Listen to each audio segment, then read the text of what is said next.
Epiphany of the Lord. First reading. A reading taken from the Holy Book of Isaiah, chapter 60, verses 1 to 6.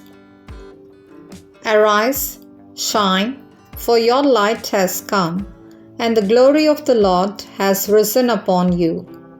For behold, darkness shall cover the earth, and thick darkness the peoples, but the Lord will arise upon you, and his glory will be seen upon you.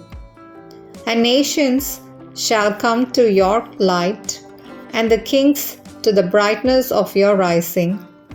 Lift up your eyes all round, and see, they all gathered together. They come to you. Your sons shall come from afar, and your daughters shall be carried on the hip. Then you shall see and be radiant.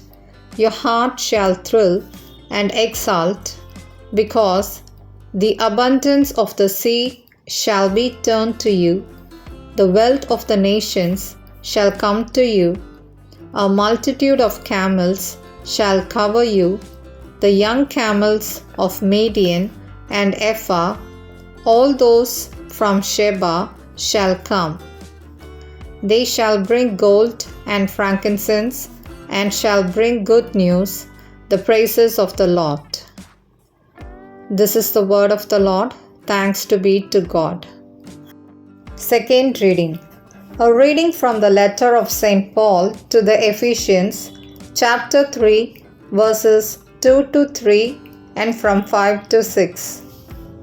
Brethren, I assume that you have heard of the stewardship of God's grace that was given to me for you, how the mystery was made known to me by revelation, which was not made known to the sons of men in other generations, as it has now been revealed to his holy apostles and prophets by the Spirit. This mystery is that the Gentiles are fellow heirs, members of the same body, and partakers of the promise in Christ Jesus through the gospel. This is the word of the Lord. Thanks be to God. Gospel reading. A reading from the Holy Gospel according to Matthew, chapter 2, verses 1 to 12.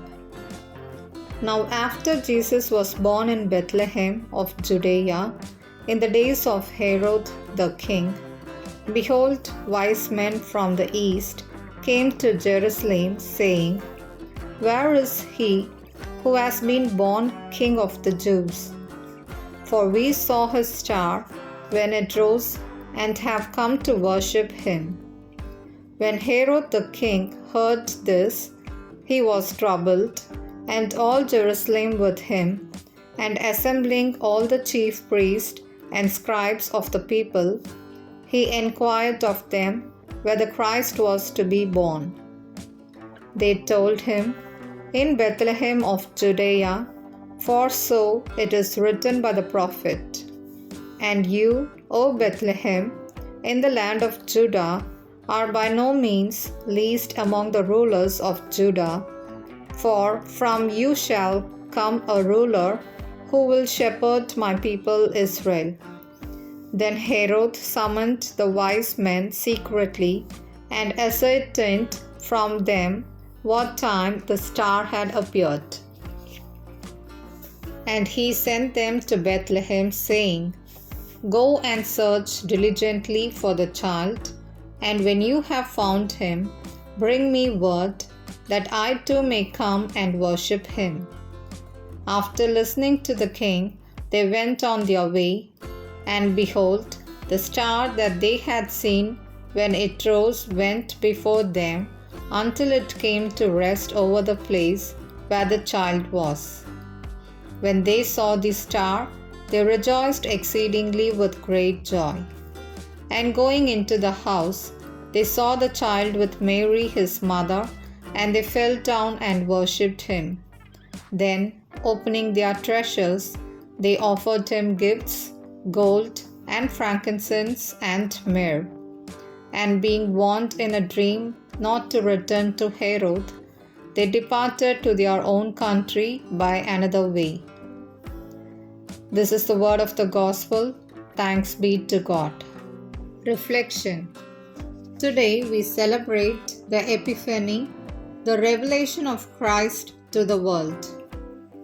The wise men from the east came to Jerusalem looking for the King of the Jews, expecting to find him, perhaps in the palace of Herod.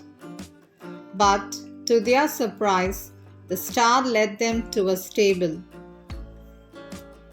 After having encountered the newborn king, they departed to their own country by another way.